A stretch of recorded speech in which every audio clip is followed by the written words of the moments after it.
Hello, listeners. Kathy Lawless, Life Story Curator, bringing you this podcast series, How Did I Get Here? A series of interviews designed for people just starting out in their careers, people in transition, or possibly people feeling stuck, and giving them access to the stories of people who have been there, done that, so that hopefully they might be inspired and learn new ways to move forward. Today I'm doing something a little bit different. It's episode 30. So today I'm going to be recapping the last 9 episodes. And why 9 episodes, you might ask? That's because it was at episode 20 that I did this last recap and reflection. So I thought it might be easier to manage doing a reflection and recap at 9, so at the 30 mark and at the 40 mark, etc., versus trying to recap and reflect on all 41 interviews that I've done. So that gives you a little insight. I've done 41 interviews and I've published 29 at this point. So I'm very excited. I've been publishing on Tuesdays since, I guess, last August, and also starting with some bonus episodes published on Fridays because I've got so many in the can. They're not doing any good being in my computer, so I want to get them out in the world. So let's start off with some fun facts. 25% of those that I interviewed are in their 20s or 30s. And as you know, I initially wanted to start with people who were more established in their careers, but then I started interviewing those that are just starting out because it's just as interesting to find out what's going on for them in terms of just starting out as it is the folks who are established in their careers. So 25% of my interviewees are in their 20s and 30s. And some of them are already into their second, third, and fourth roles. So it's very interesting how they've had to transition and how they've felt stuck at times, and that's why they have transitioned and started something else. 75% then of the interviews are in their 40s, 50s, or 60s. So it might seem like the bulk of their discussion would be around being stuck or in transition. But really, I'm finding that all of my interviews touch on every aspect, starting out, starting over, starting something new, but then also transitioning from different roles, reinventing oneself, as well as, reaching a point of being stuck, getting unstuck, and then moving forward. So I really feel like every story covers every aspect.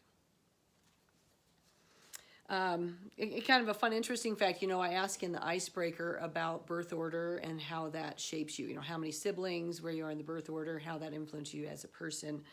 And it's really interesting that 53% of my interviews are oldest children.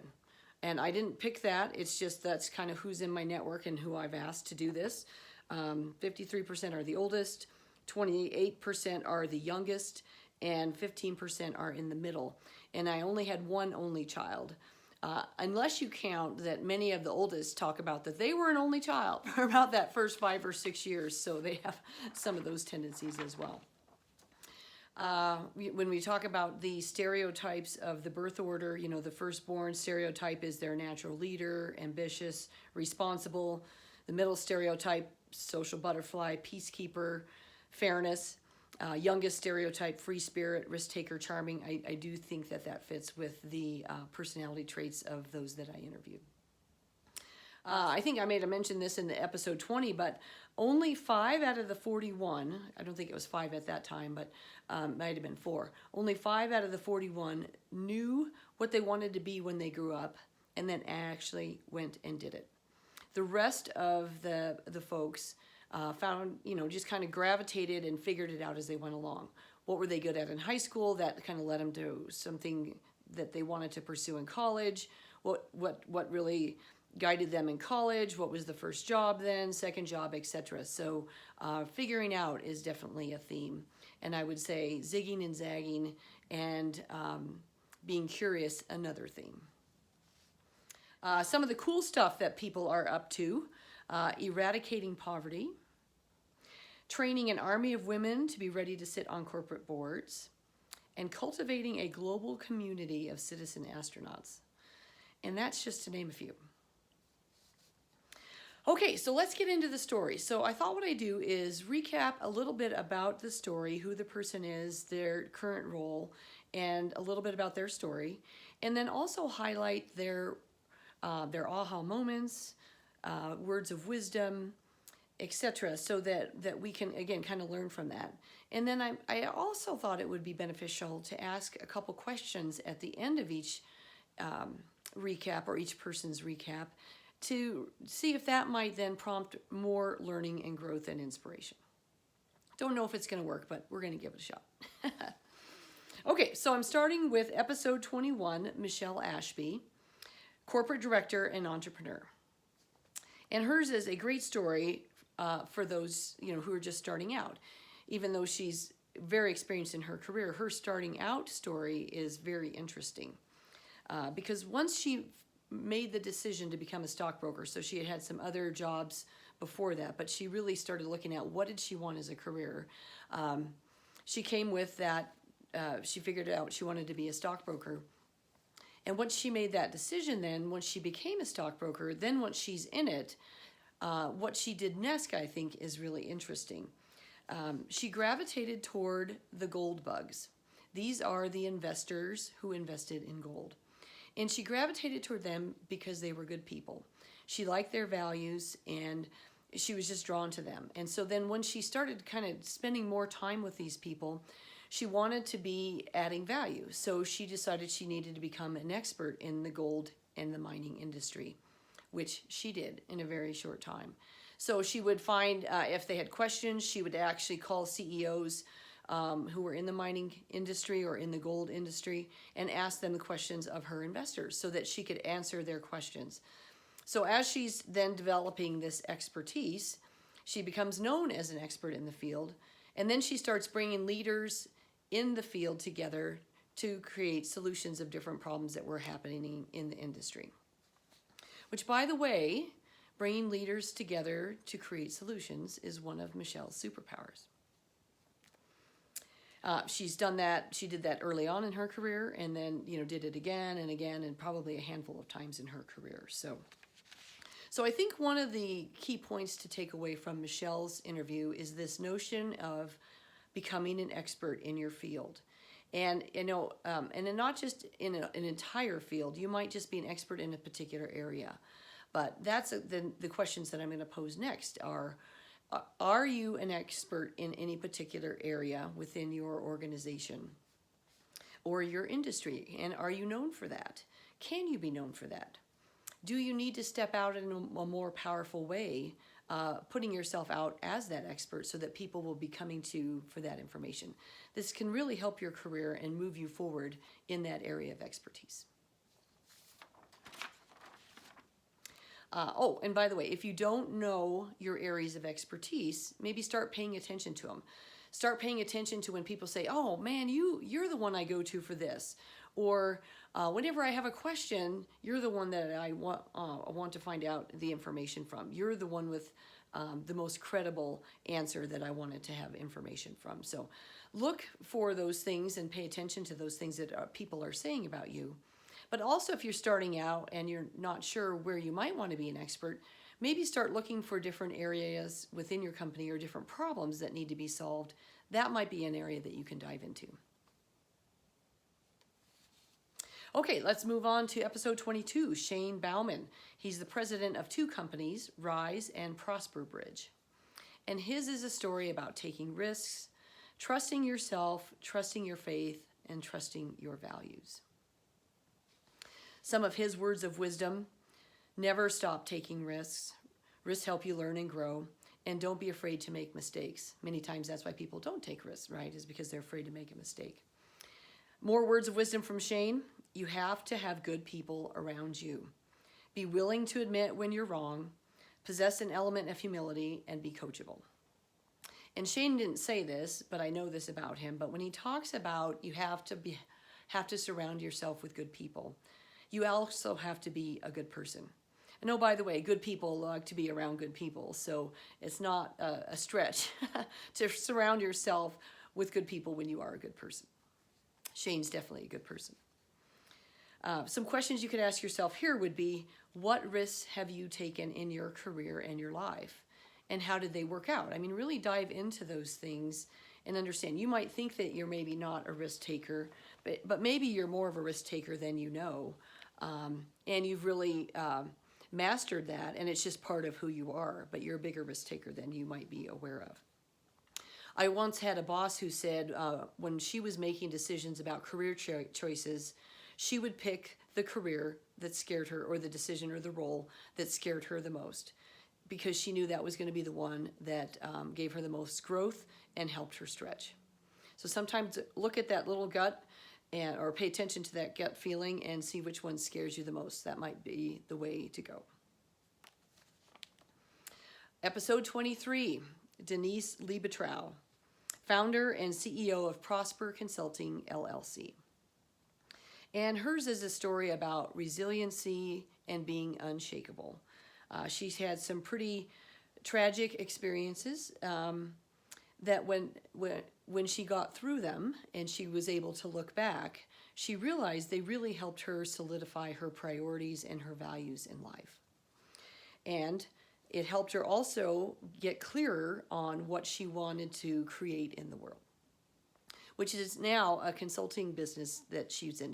So her career was primarily in the HR compensation space. So now she's actually a consultant in that same space. She's consulting with companies about compensation, but also consulting actual employees and people about compensation.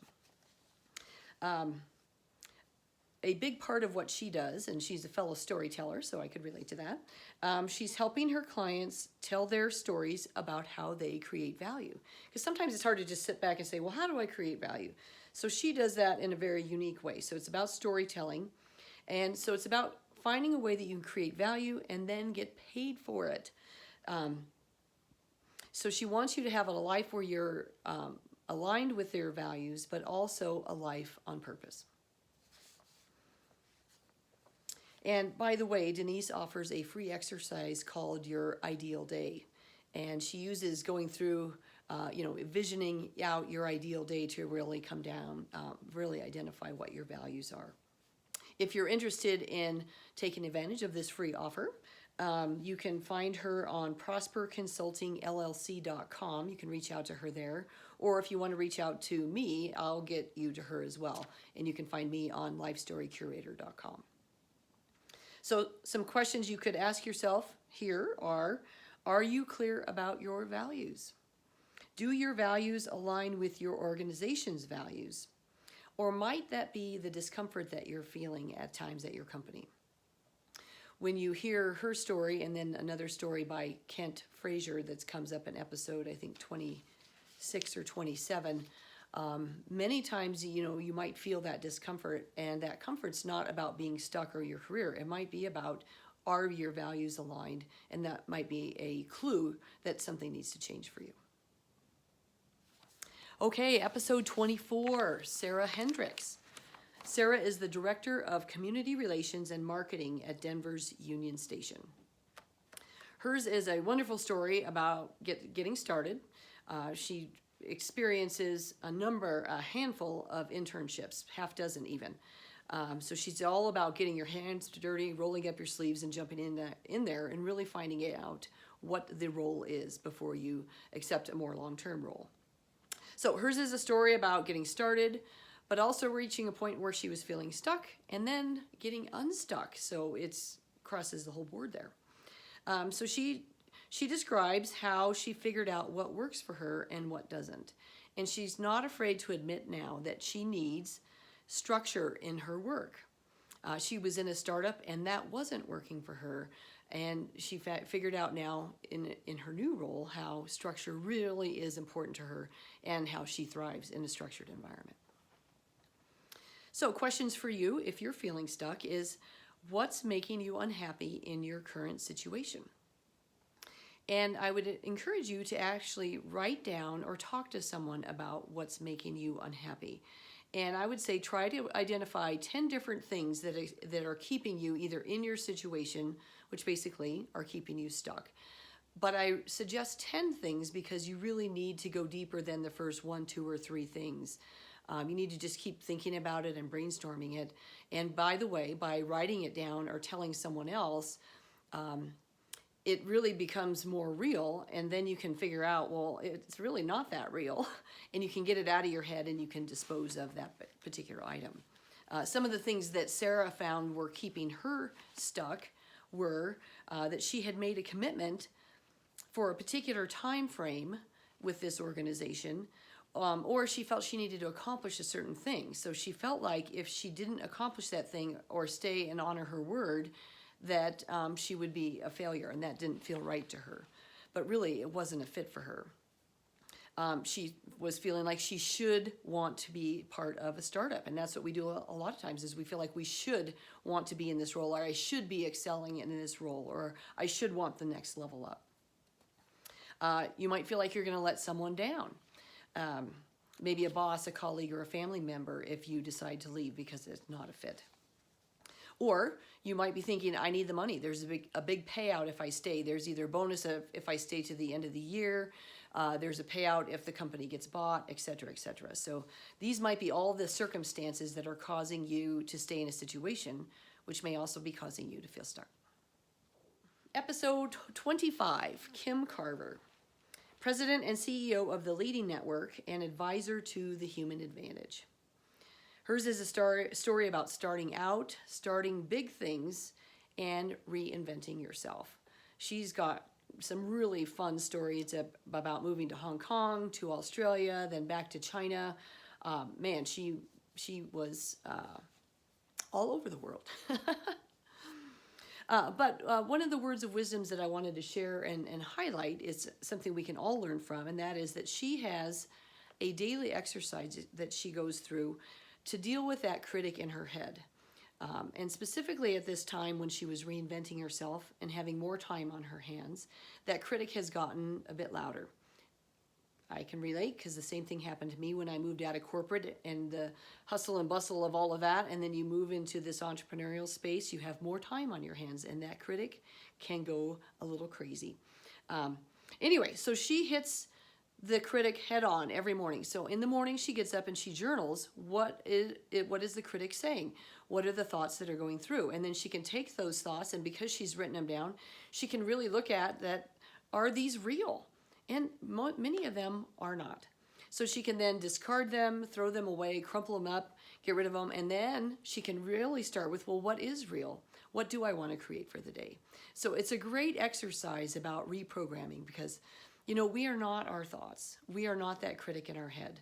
So if that critic is getting a bit too loud for you, you might want to try this exercise because it really works for Kim, and I can see how it works. I spend a lot of time working on the critic in my head as well, and it is so important to get it out in the open and recognize that it's not real.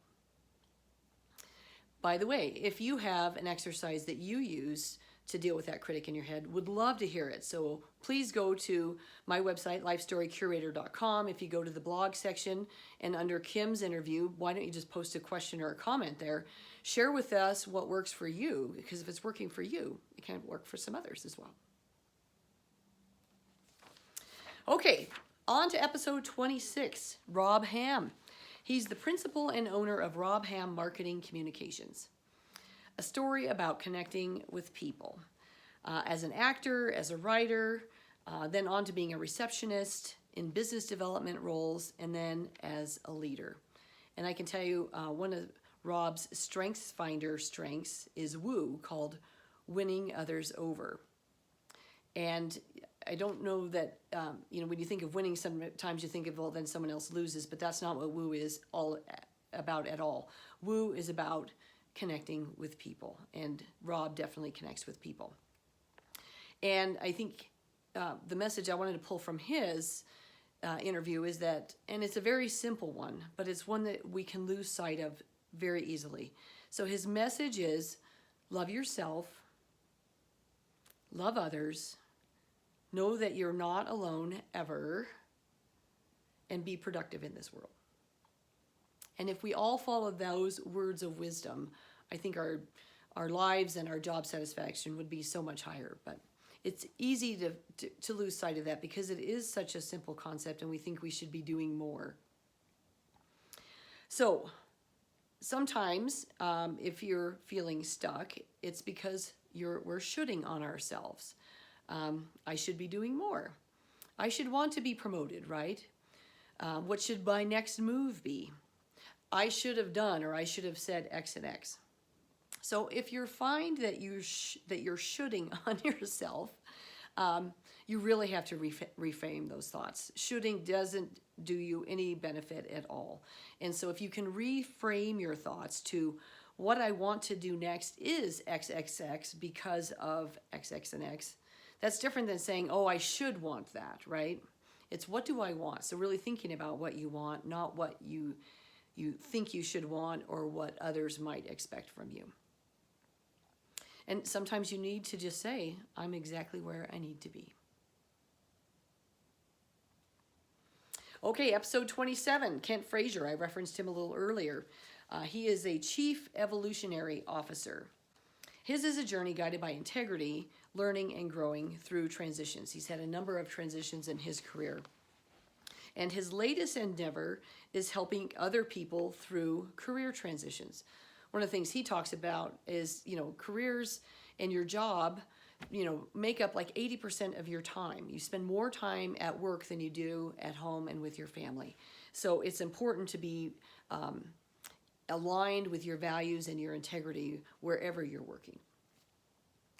And then one of the things that he found that was a big discovery of his as he's gone through life is that he's now found a way to include his passion for music into his life, whereas early on in his thinking and in his life, he thought it was music or a career, that he couldn't do both. And now he's thinking that it's music and career. So he's a very proficient musician, but that's not how he wants to necessarily be earning his living. But how can he really bring music and the joy of music into his life? And now he's doing that. So his words of wisdom: don't shut down your passion. Figure out a way to include it. Think of it as an and, not an or. I remember a time when I was feeling stuck in my career and my particular role wasn't giving me that stretch opportunity. I wasn't getting the juice out of my career. And so I was thinking I was stuck, and what else did I need to do in my career? And then I realized that there were some things outside of my career that I could do. Now, I didn't go into music. What I found was a women's leadership organization. And they found me, I found them all at the same time, but I was asked to co-lead one of their signature events, which I did. And so it gave me a new opportunity, new things to work on, a new way to learn and grow, new people to meet, and it started giving me that juice. I then got associated with this organization, and they asked me to be on the board. They then asked me to be board chair, and then, fast forward down the road, I was actually the interim president for a year. So it's amazing where, one volunteering opportunity can lead, and you can also find that juice and that stimulation sometimes outside your work. So maybe it's not your role or your career that needs to change. Maybe it's an outside interest that you need to get involved in. And oh, by the way, it ended up being such a great experience. I met some amazing women and some amazing men. I met some amazing leaders, and now those relationships are priceless. And so I would never give up that time frame. And so now my network is even bigger, and it didn't feel like networking at all. It was really just stepping into, another organization and another group, which really gave me a lot of encouragement, confidence, but I was still learning and growing. Too, that in episode number 4 with Joan Miller, one of the things that she recommended was, if you're feeling stuck at work, you may not be thinking and feeling, I need that next promotion. Maybe don't think about that next promotion. Think about what project you can volunteer for within the organization. Many times HR is doing something like rewriting the employee handbook, or another department is expanding into new products. If you get involved with these other projects, you get exposed to other leaders, which then might give you long-term exposure later on, or you might need to work with them on a project for your organization, and then that becomes, you now have that relationship and that trust already built. So, don't be afraid to volunteer for other projects within your organization, as you never know where they might lead. Okay, episode 28, Carol Ann Bartz. She's the Vice President of PM Excellence. And she describes her career in 2 parts. The first one, she says, involves some floundering. And then the second part was really figuring things out and when she hit her groove. And it's when she discovers what her superpowers are is when she hits her groove. And I think that's probably the next logical question then, which is how do you know how to hit your groove or when you're in your groove? So, and I think for her, but I would also say for me, it was about being self-aware and paying attention to what others are saying about you. One of the things that she acknowledged was that others saw leadership abilities in her before she did. They were asking her to lead teams at a very young age, and she had no leadership training, but yet she had a way of communicating and being relatable that that people wanted her to lead different teams within the organization.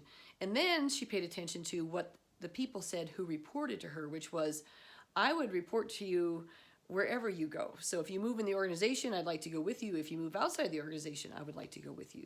So that's how she recognized that leadership was one of her strengths. I would say her two superpowers, though, that she figured out was she was able to identify the root cause and not just focus on the symptoms of different problems that came up, whether they were client or internal or whatever. And her other superpower is about being relatable. And she really attributes that to her success as a leader. So how do you figure out what your superpowers are? I'm a big proponent of the Strengths Finder tool. I have taken it twice in my career/lifetime, and both times it's been pretty insightful. The first time I took it, I didn't really have a coach to help me really understand how these strengths were presenting themselves and how they were, I could really claim them. I just did it on my own. The second time I took it, I had a coach help me through that, and I got to tell you, get a coach to help you through that, because sometimes you can't see what is a core competency for you.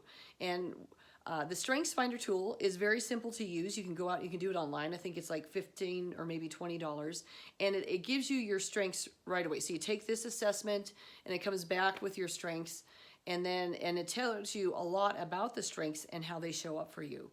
So the first step is obviously learning that and then really starting to process that and figure out how that might differentiate yourself and how that might be your superpower, and really step into and claim that superpower.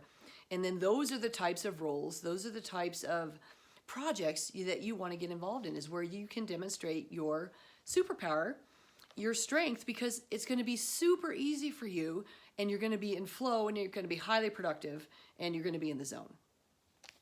So, Strengths Finder tool.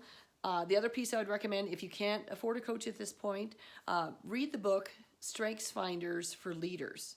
And whether you're wanting to get into leadership or not, it's a really great book because it talks about how you can lead from your strength. So if you are going down the leadership path, it gives you that leadership path. If you're not going down the leadership path, you have leaders probably in your life, and you get a better sense of how they're leading from their strength. And by the way, these tools are all about being self-aware, appreciating what you bring to the table and what others bring to the table as well. So that brings us to episode 29, an interview with Brenda Kaiser-Berger, Board of Directors Certified and CEO of Conscious Investing Group, LLC. And hers is definitely a story of transition. She was at IBM for 20 years, but she transitioned and moved around that organization a number of times. She was quickly recruited into the management ranks at IBM because she could communicate and because she knew technology. They saw something in her leadership abilities that she didn't see in herself, and they quickly recruited her to be a team lead on one of the projects. And because IBM is known for their strategy around leadership, they're all about having their leaders move around the organization and have a depth and a breadth of experience. So she feels like she has multiple careers, even though she was at the same organization for 20 years or 20 plus years. She had multiple careers because she moved all over the organization. And one of her the best learning assignments that she talked about is running a sales office And again, she started off on the back end of the business and then moved to the front side and to the sales office, running a sales office. So that gave her that frontline customer experience, which sometimes people want to shy away from because it can be super scary. But it's also a move that I made in my career, a move from operations to client services to the front line. It was one of the best moves that I made. It was super scary in the beginning, but it was something I ended up excelling at. And it gave me a lot of confidence and knowledge about the business and just great experience working with the clients. Some of her words of wisdom: people want a human being to report to, not a perfect manager. They want someone with empathy, who has a sense of humor, who isn't afraid to admit when they're scared or don't know or when they've made a mistake. People want to report to someone relatable. Great words of wisdom. I will tell you, I think early in my career, I don't think I was always relatable. I think I was trying a bit too hard to prove myself, and therefore I wasn't engaging with my teams, and I certainly wasn't relatable. So I'm so glad to be looking back at this perspective now. So questions prompted from Brenda's interview. What kind of moves have you been making in your career? Have you spent time on the front line? If you haven't, you might want to consider moving over there. And it doesn't have to be in sales. It can be any type of customer-facing role, because just being in front of customers, having that customer experience is going to be priceless and valuable, and something that the rest of the organization will cherish and will place value on. So that's an in-depth look at these last 9 interviews. A great chunk of wisdom and insight. I've so enjoyed going back and recapping and reflecting on what I learned from each of these 9. So I'm hoping if you've already listened to them, this was a good review and a good trip down memory lane for what you got out of those particular interviews. If you haven't listened to these interviews yet, maybe now you're more inspired to pick one or more to listen to, because you feel that you might relate and they can really help you in a particular way. I do plan on episode 40 being another recap of the next 9 interviews, so that'll be episode 31 through 39. And I just can't tell you the pleasure and the joy that I'm getting out of interviewing my friends and my family and my network. In some cases, I'm meeting new people for the first time and learning their stories. In other cases, people I've known for years, but I've never really heard their story in this way. And it's been so impactful for me on reflecting back on my career and those things that I've done well, and that what I can bring value to. Hopefully all of you are gaining value of these as well. So if you like this interview, please subscribe to the podcast so that you receive notices about future interviews and podcasts coming up. You can find me on lifestorycurator.com. I'm also on Apple, Google, and other podcast channels, as well as on YouTube. And I guess Facebook and LinkedIn. So I'm everywhere. Hopefully you're able to find me and find these interviews and find the insight and wisdom that will help you move forward. Have a great day.